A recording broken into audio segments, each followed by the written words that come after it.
You're seeing pictures from Boston this morning where runners from around the world are taking part in the Boston Marathon. The attack there 6 years ago today inspired a government-sponsored program that turns bystanders into first responders. It's now being taught at some schools. Stop the Bleed teaches students medical techniques like how to tie a tourniquet and apply pressure to a wound. Don Dahler is in Boston with how some students in the area are learning about trauma care. Don, good morning. Good morning. You know, it's been less than 20 years since doctors began teaching civilians CPR, and now a group of them want to make trauma training just as common. With the growth of terror attacks as well as mass shootings, they feel it's important to equip regular people, even students, with those life-saving skills. There you go. You can feel how tight it is. This isn't your ordinary high school science class, You saved that leg. but a lesson on how to save lives. You need to apply enough pressure to keep that bleed on. Trained nurses show students how to apply the right amount of pressure against a wound and to use tourniquets to stop bleeding. So it's more pressure than you ever thought you had to use. It gets tiring. Yeah. I didn't expect that. If you ever were in a situation like that, in a trauma, most of us can agree like we'd probably freak out, but this gave you like a little more sense of confidence. A person could bleed to death in a matter of minutes, precious time that can't be wasted waiting on first responders. And the instructors also mentioned that like at one point like adrenaline's going to kick in and then you're just going to have to get down to like, you know how to do this, like trust yourself. And that's the point of this training. So in the event of an accident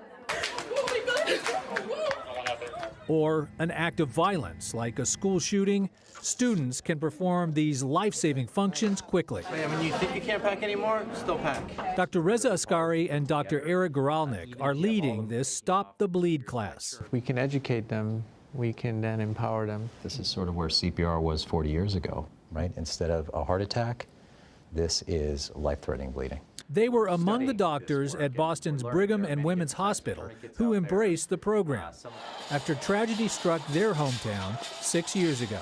The tipping point for us really in Boston was the marathon bombing, and that demonstrated to us that the public wants to help. 3 people died from the more than 200 who were injured. Experts credit bystanders and civilians who first came to the rescue. And we're laser focused on defining a research agenda for the next decade for Stop the Bleed. It was part of the discussion at this Stop the Bleed conference back in February.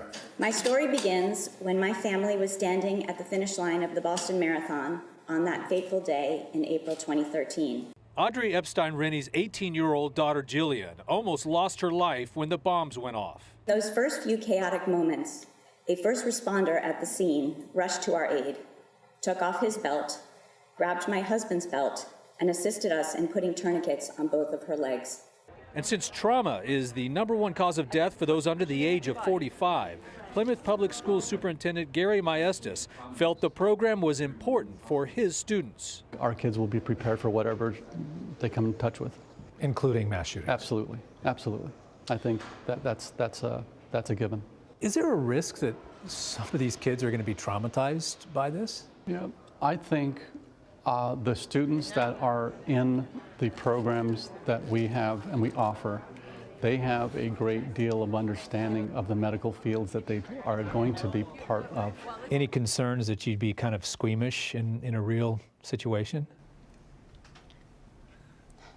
Probably maybe at first, yeah. But once you realize that you know what to do to save this person's life, I think that will all go away and you'll just be focused on saving that person's life. It's most important. The doctors tell us that their ultimate goal is to roll this program out nationwide. They also want to equip all schools with one of these, a tourniquet for accidents or worse. Gail.